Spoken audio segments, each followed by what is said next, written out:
every moment to perform the salah. وَأَقِيمُوا الصَّلَاةِ أَقِيمُوا الصَّلَاةِ حَيَّ عَلَى الصَّلَاةِ حَيَّ عَلَى الصَّلَاةِ. This is an announcement which is made in hundreds and thousands, millions of billions of places throughout the world. And if you look at it, perhaps at every single given moment in time throughout the world, an adhan is being called out to the worship of Allah subhanahu wa ta'ala. It is such an important and integral part of a believer of our faith that Rasulullah sallallahu alayhi wa sallam in a hadith he mentioned, "Bunya al-Islamu ala khamsin," that Islam is based upon 5 things. You have 5 pillars that are holding up the institution of Islam. Without any of these things, wallahu a'lam, whether a person can be considered an upright Muslim or not, only Allah knows. And one of those things, as Rasulullah sallallahu alaihi wasallam, in fact, the very second thing, after testifying that there is no one worthy of worship besides Allah, and that Rasulullah sallallahu alaihi wasallam is His messenger, the very next thing is salah. Shahadati an la ilaha illallah wa anna Muhammadan Rasulullah wa iqam as-salah. The very next thing. It is so important that Rasulullah sallallahu alaihi wasallam has mentioned that the very first thing that a person is going to be asked about on the Day of Judgment is going to be his salah. In a hadith, Rasulullah sallallahu alaihi wasallam, he mentioned, أَوَّلُ مَا يُحَاسَبُ بِهِ الْعَبْدُ يَوْمَ الْقِيَامَةِ مِنْ عَمَلِهِ صَلَاتُهُ. The very first thing that a person is going to be asked about on the Day of Judgment is his salah. And the hadith continues, فَإِن صَلُحَتْ فَقَدْ أَفْلَحَ وَأَنْجَحَ. That if his salah is intact, then everything else will go easy. Then he is successful. Because a person who is particular about salah is a person who made Allah subhanahu wa ta'ala a priority in their lives. And if you made Allah subhanahu wa ta'ala a priority in your life, then you're going to be living according to how He wants you to live. Imagine if we truly understood what the kalima meant. We say it, and we believe it, and we invite others towards it. La ilaha illallah. There is no one worthy of worship. But have you ever thought, we should reflect about this when we are even performing our salah. Why am I bowing down on the ground? Why am I prostrating? Why am I taking out time of my life to come and pray my salah? Think about the greatness of Allah and how there is truly no one or thing worthy of worshipping besides Allah. If you think about how useless everything else is in the world and how finite it is compared to Allah subhanahu wa ta'ala, who is not bound by time or place, who is the end all and the be all, the one who is in charge of every single aspect of our life, the one who is helping us in our moments of need, the one who is facilitating for us all of our things, then very quickly you'll realize there is no one or thing worthy of bowing down to and taking out my time and actually abiding by and listening to His instructions and commands other than Allah subhanahu wa ta'ala. If we truly internalize that, would there be anyone who does not perform their Fajr Salah in the masjid? If we understood the King of all kings, the one who is in control of everything, the one who is making the entire world function so smoothly, and the same one who is in charge of sending all of the various different tests and the trials and the difficulties and natural disasters, if we knew that He is instructing us, Hayya ala salah, Hayya ala al-falah, come pray, come to success. If we knew who was calling us, then would we ever delay? Would we ever neglect it? And we can ask ourselves, every single one of us, we have so many different scenarios in our life where there are people that we look up to, people that have shown kindness upon kindness upon kindness to us. And if they ask us anything, or they ask to meet with us at a particular time, or there's a very prominent person who we have set an appointment up with, then do we miss the salah? Do we miss that appointment? No. In fact, if we value that person, we do our best to ensure that we are not just there on time, but rather well before time. If there's a flight that we have to catch, because we understand the importance, it doesn't matter what time of the day, what time of the night, we are going to wake up. And you'll find some people, they ensure Forget about 3 hours before going to the airport for international flights. Some people, they have to go 5 hours before. Even though the gate's not even open yet, but because they understand the importance, we cannot miss the flight. How agitated they get. And regardless of the hour of the day or the hour of the night, they are awake. So we have to adopt a similar attitude when it comes to our salah. That it shouldn't just be something in the back of our mind. If it's convenient for me, then I will do it. And if it's not convenient, then that's okay. Our deen is not a deen of convenience. It's a deen, so it's a complete way of life wherein there is so much convenience. If we are to submit and we are to live our lives as Allah subhanahu wa ta'ala wants us to live our lives, as taught to us by Rasulullah sallallahu alaihi wasallam, we will find there's so much convenience in it.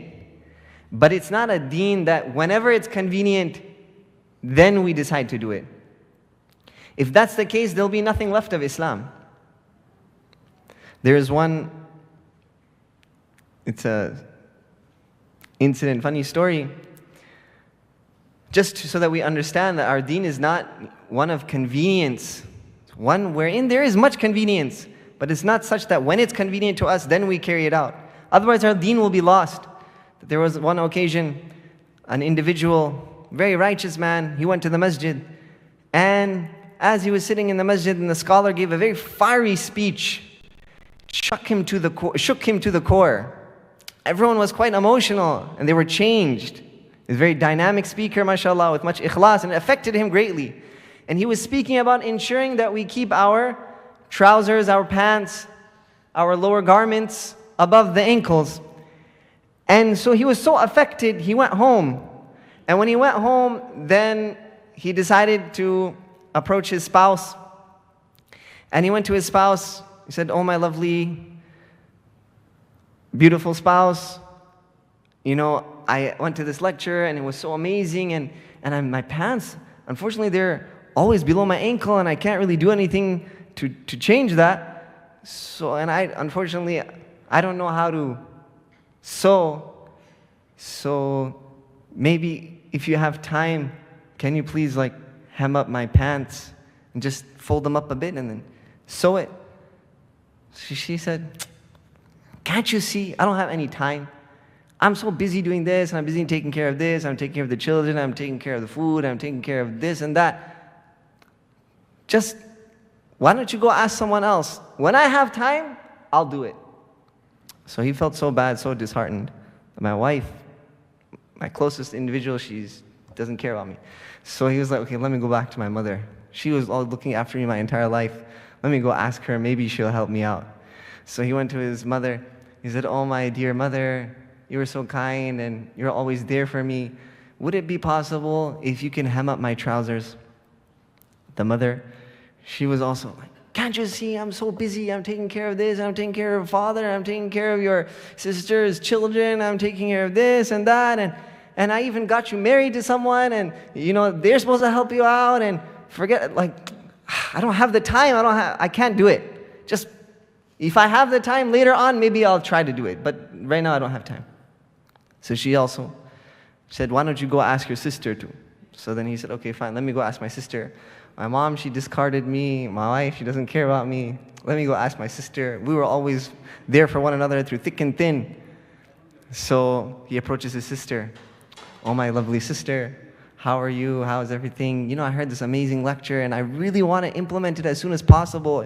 You were always there for me for thick and thin. Any issue I had, any issue you had, and we always took care of one another. Do you think you can be of a little bit of assistance?"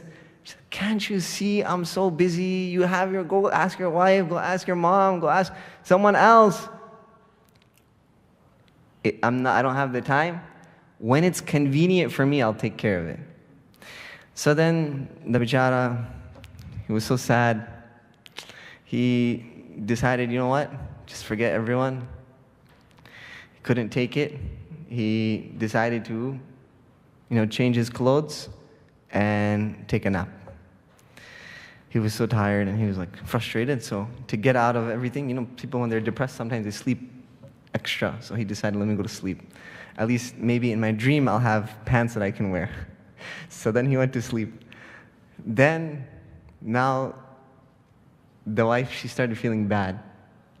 Oh, my lovely husband, he really wanted to only do good and change his life, and he could have asked his mom, he could have asked his sister, but he loves me so much and he has so much confidence in me. He came and he asked me. I'm definitely, now, you know what, now I have the time.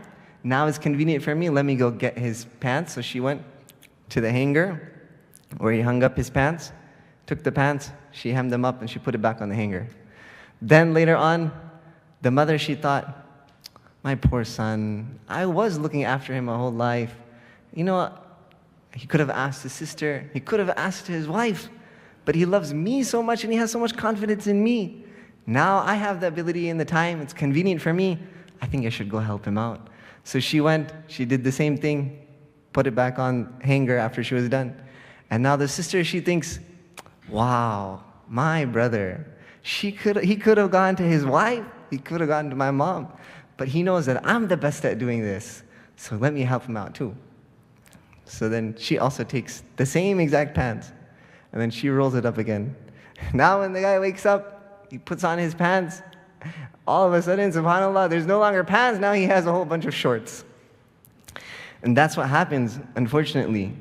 If we treat our deen like a deen of convenience, whenever it's convenient for me, whenever it's a suitable place and a suitable time for me to pray, then I'm going to pray. If that means let me miss my dhuhr salah or let me miss my maghrib salah because it's not possible, then khalas, it just goes out of our brains. We don't even bat an eyelid. It's like everything else comes first. But this is not how a believer is supposed to be. This is not how do we expect to build a relationship with Allah subhanahu wa ta'ala. When a person truly appreciates someone else, then they obey them.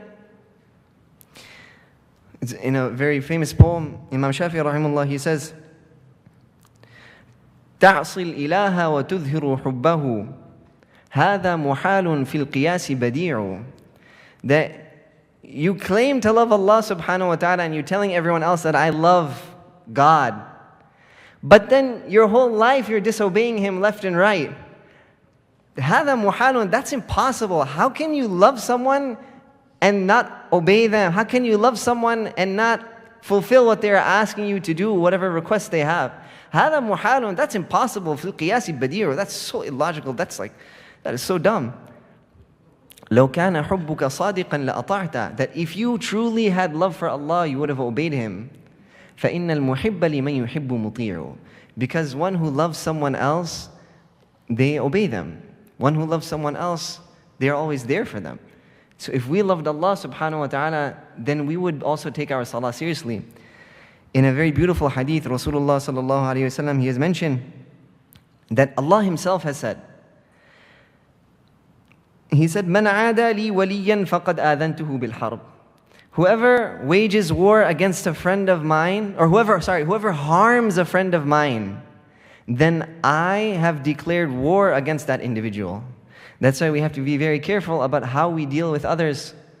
We don't know who is truly the friend of Allah subhanahu wa ta'ala. And if we are not careful and we offend someone, we could have, may Allah protect all of us, have actually declared war against Allah. Then he continues and he says, وَمَا يَزَالُ عَبْدِي يَتَقَرَّبُ إِلَيَّ Then he mentions, وَمَا تَقَرَّبَ إِلَيَّ عَبْدِي بِشَيْءٍ أَحَبَّ إِلَيَّ مِمَّا افْتَرَضْتُ عَلَيْهِ.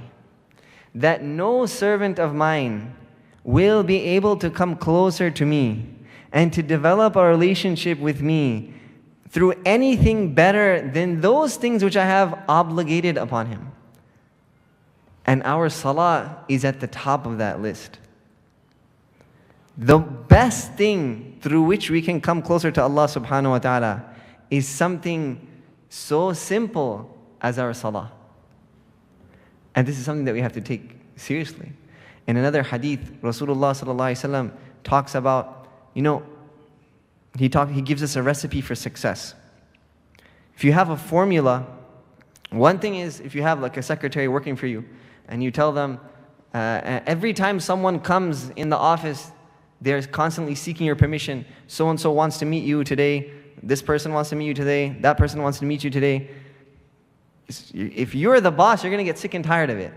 That, like every single person that's coming in, you're constantly asking me, like, I also have a life, I have things I have to take care of. And generally, what does a person do at that time? You provide a formula. You tell them, listen, any person who has these major issues and concerns, I will deal with directly. If none of these things are there, then send them to someone else, because I can't deal with everyone.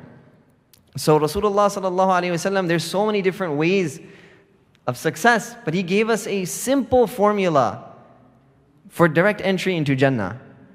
And he mentioned very simply, he said, Miftahul Jannati as-Salah. This is a hadith narrated in both Sunan Tirmidhi and Musnad Ahmad that's been graded Hasan by Imam Munawi rahimahullah. He mentions that the key to paradise is prayer. And then he continues, وَمِفْتَاحُ الصَّلَاةِ الطَّهُورِ. And the key to prayer is purity. And the muhaddithun, they mention that any person who is very particular about their salah, like the very first hadith we mentioned, if everything is intact, then فَقَدْ أَفْلَحَ وَأَنْجَحَ. He will be successful.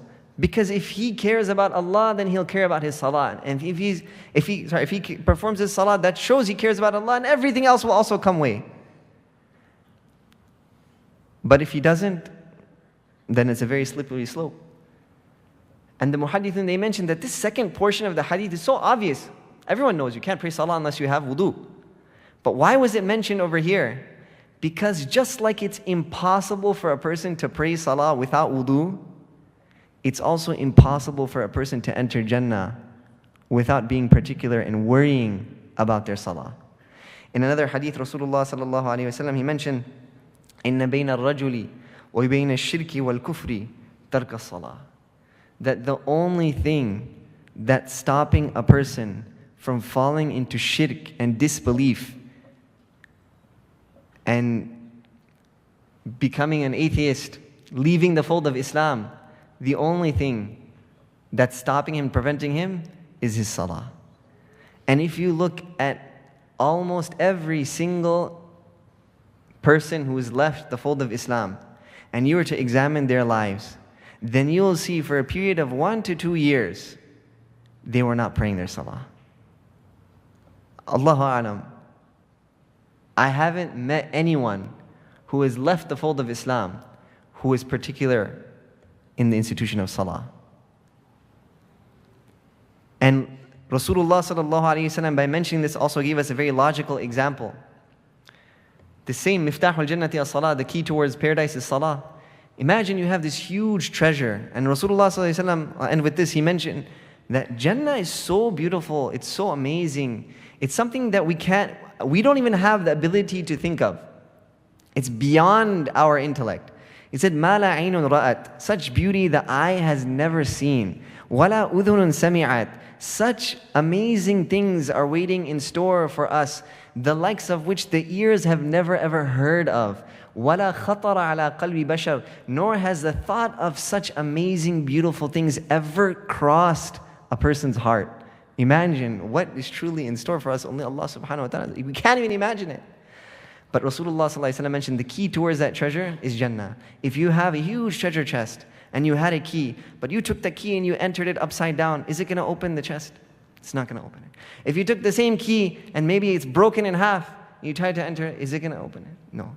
If you took the key and then some of the teeth on the key are broken, is it going to work? It's not going to work. Similarly, we have to ensure, number one, that our keys are intact. That all of our salah, we are performing it.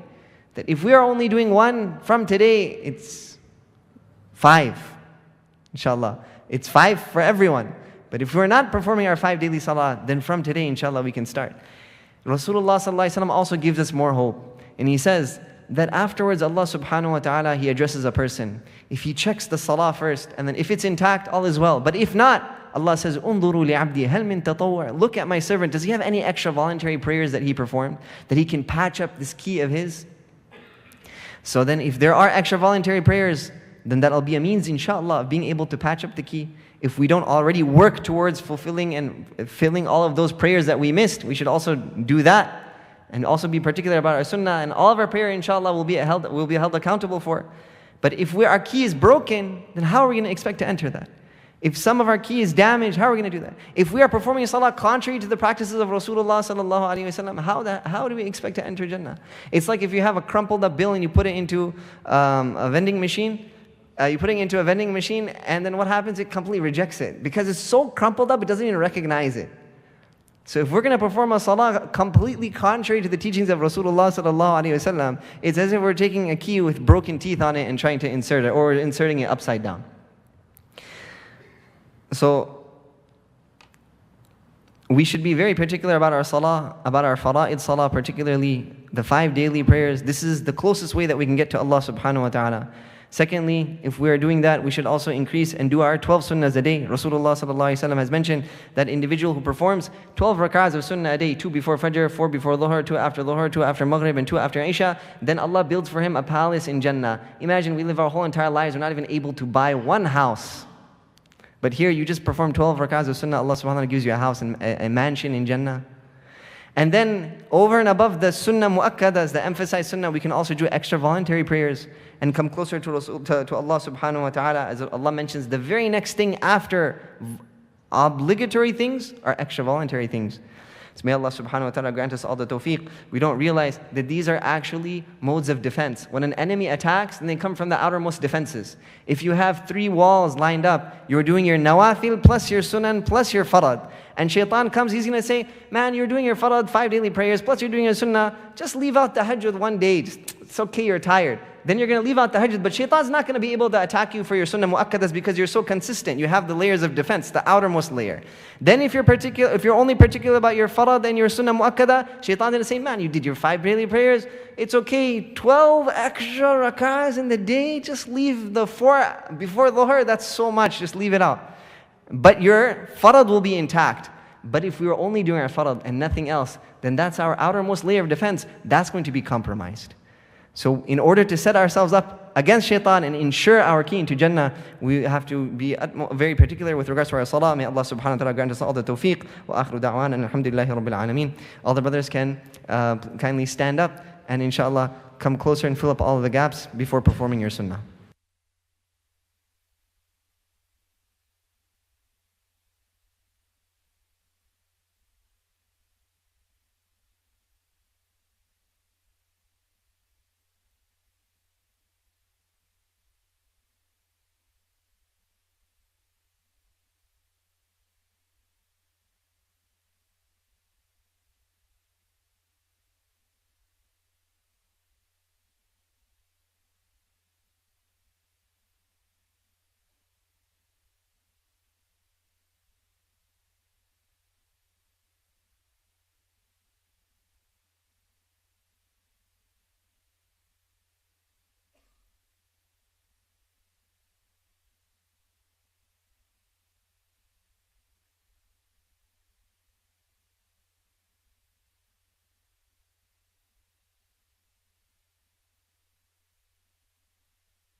Please pass the donation boxes from left to right and donate generously. Sadaqah wards off calamities and draws the mercy of Allah subhanahu wa ta'ala.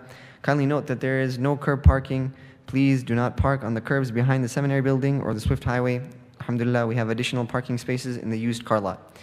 Please join our curriculum night, which is tonight after Asr Salah. Asr Salah, the Iqamah will take place at 6:30 p.m. It's a very unique opportunity for parents and the community to learn about the Takmil 7-year Alimiyya program and see what it takes to be a flag bearer of the deen. Why does it take 7 years to learn how to become an alim or to learn about the deen of Islam? What exactly do you learn over these 7 years? This will be a prime opportunity for one and all to inshallah learn. Also join us for our weekly programs. Team Fajr will continue tomorrow, Saturday. Fajr Iqamah is at 5:30 a.m. Tafsir will also continue like normal on Tuesdays after Maghrib Salah. Registrations are open for the following programs. Tafhim Weekend Islamic Studies program. It consists of 16-week semesters. 1 week has already passed. The fall semester began last week, August 19th. But you can still enroll and you can get the previous recordings. Saturday classes will be the fiqh of salah, surahs of salah, purification of the heart. Sunday classes, the history and development of fiqh and introduction to hadith sciences and aqidah.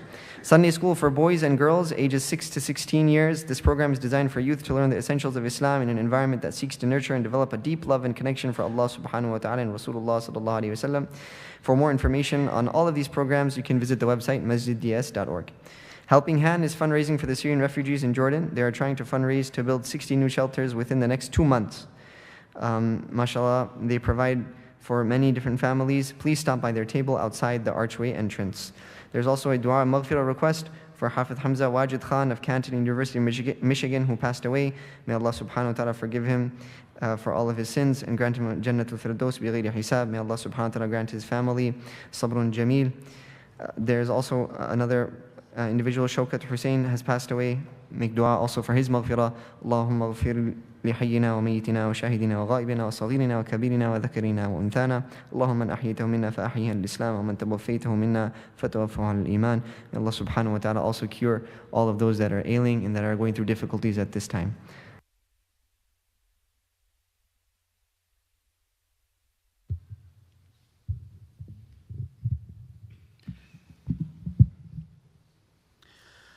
Allahu Akbar, Allahu Akbar, Allahu Akbar, Allahu Akbar. Ashhadu an la ilaha illallah.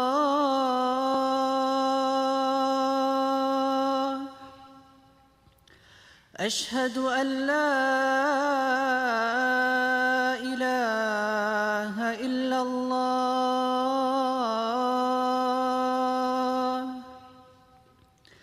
أشهد أن محمدًا رسول الله.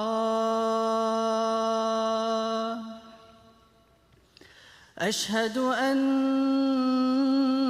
محمدًا رسول الله.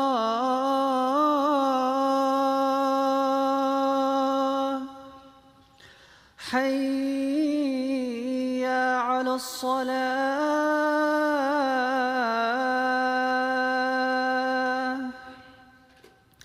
حي على الصلاة.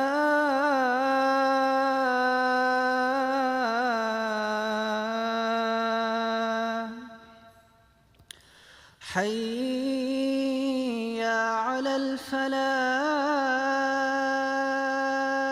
الفلاح. حي على الفلاح.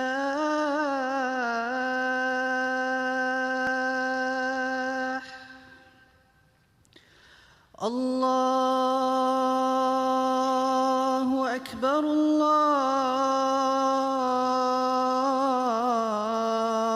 الله أكبر.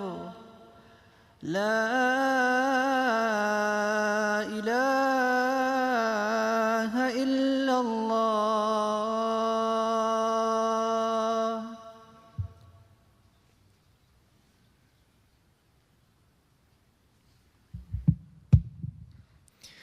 الحمد لله الذي خلق الإنسان وكرم وعلمه من البيان ما لم يعلم، فسبحان الذي لا يحصى امتنانه باللسان ولا بالقلم.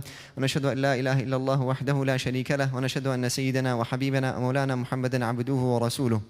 أما بعد، فقد قال الله عز وجل في القرآن المجيد الفرقان الحميد بعد نعوذ بالله من الشيطان الرجيم: بسم الله الرحمن الرحيم، حافظوا على الصلوات والصلاة الوسطى وقوموا لله قانتين. وقال تعالى: إن الصلاة كانت على المؤمنين كتابا موقوتا. وقال رسول الله صلى الله عليه وسلم: إن بين الرجل وبين الشرك والكفر ترك الصلاة. بارك الله لي ولكم ولسائر المسلمين، ونفعني وإياكم من الآيات والذكر الحكيم. أستغفر الله لي ولكم ولسائر المسلمين فاستغفروه إنه هو الغفور الرحيم.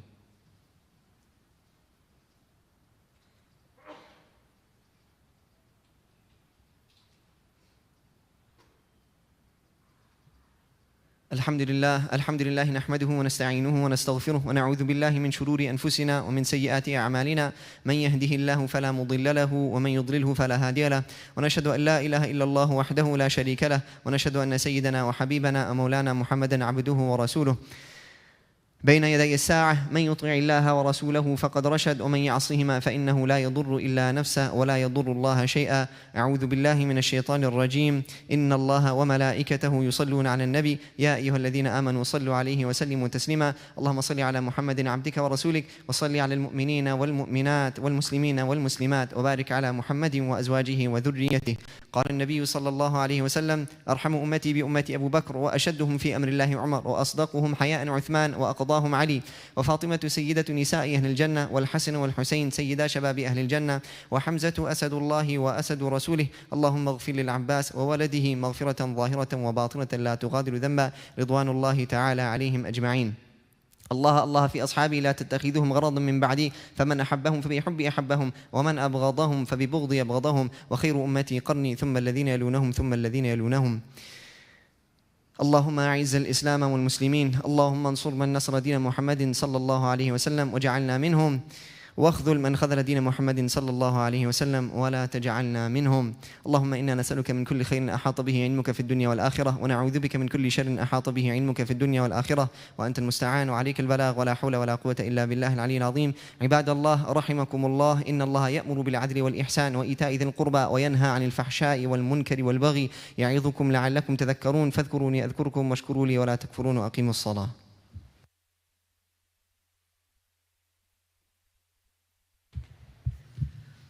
الله أكبر الله أكبر الله أكبر الله أكبر.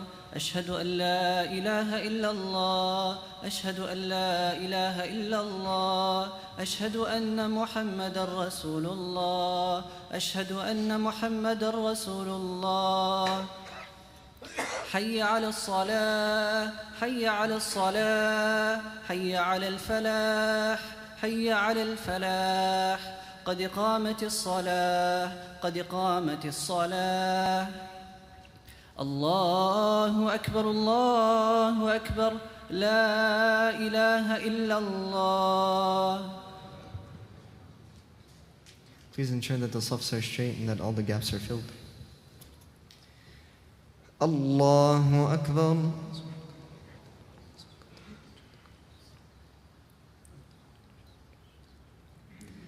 الحمد لله رب العالمين، الرحمن الرحيم، مالك يوم الدين. إياك نعبد وإياك نستعين، اهدنا الصراط المستقيم، صراط الذين أنعمت عليهم غير المغضوب عليهم ولا الضالين.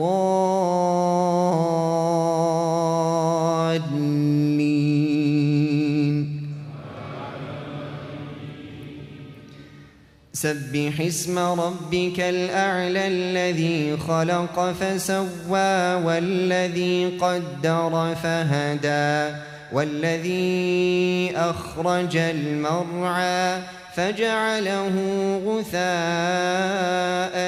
أحوى.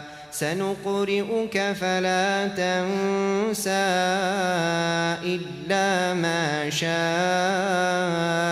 الله إنه يعلم الجهر وما يخفى ونيسرك لليسرى فذكر إن نفعت الذكرى سيذكر من يخشى ويتجنبها الأشقى الذي يصلى النار الكبرى ثم لا يموت فيها ولا يحيا. الله أكبر.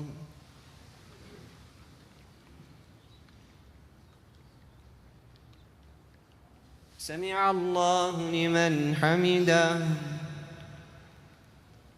الله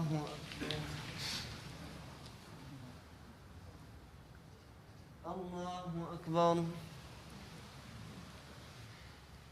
الله أكبر.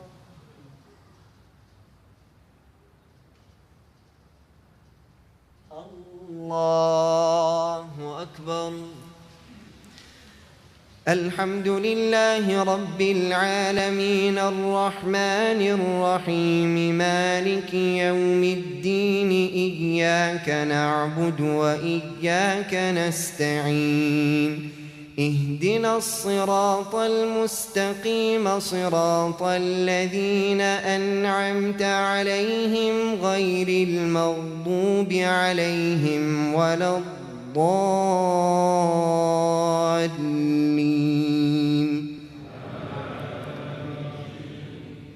قد أفلح من تزكى وذكر اسم ربه فصلى بل تؤثرون الحياة الدنيا والآخرة خير وأبقى إن هذا لفي الصحف الأولى صحف إبراهيم وموسى.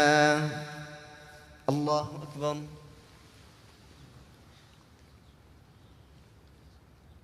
سمع الله لمن حمده. الله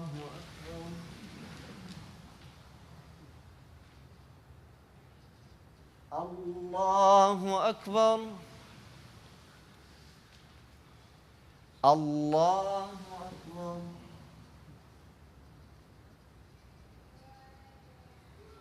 الله أكبر.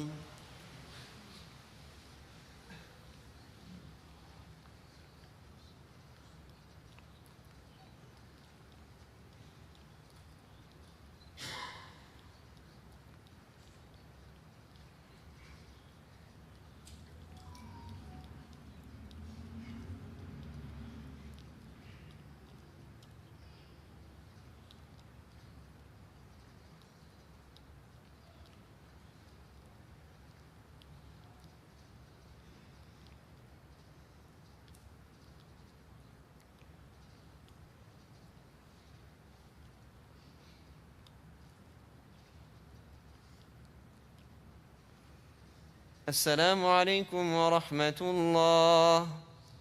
السلام عليكم ورحمة الله.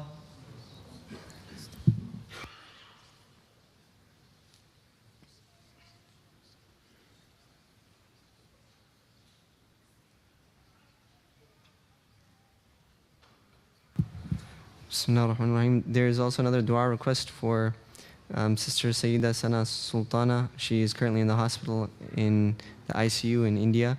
Her condition is very critical and the doctors have requested also to make dua. She suffered from a terrible fever. May Allah subhanahu wa ta'ala grant her complete shifa. We'll make dua for all of those who are ill. Allahumma salli wa sallim wa barik ala Sayyidina Muhammad wa alihi kama la nihayata li kamalika wa adada kamalih. اللهم لك الحمد كله ولك الشكر كله لا نحصي ثناء عليك أنت كما أثنيت على نفسك.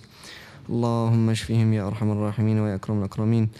اللهم اشفهم يا أرحم الراحمين. اللهم اشف مرضانا ومرضى المسلمين وارحم موتانا وموتى المسلمين.